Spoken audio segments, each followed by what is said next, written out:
So the options go from option 1, which effectively is very little change.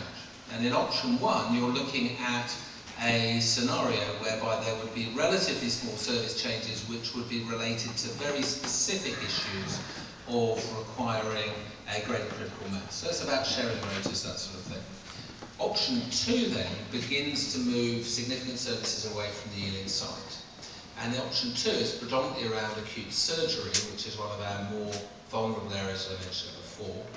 When you move into option 3, in terms of acute services, it's really the medicine side of things that remains at Ealing, and that you would have moved in that period of time in terms of the option 3, and the sort of major part of accident emergency, I'll come back to accident emergency for a specific reason in a second, but the major part of that, you'd have moved maternity deliveries. That doesn't mean you do move all of maternity care, you move maternity deliveries, and you move inpatient paediatrics.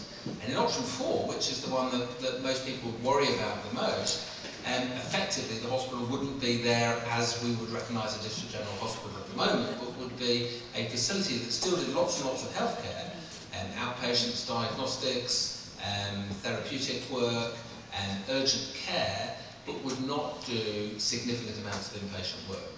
Now, that is not saying that any of those options are decided on. Those are the sorts of options that may or may not come through in public consultation next year.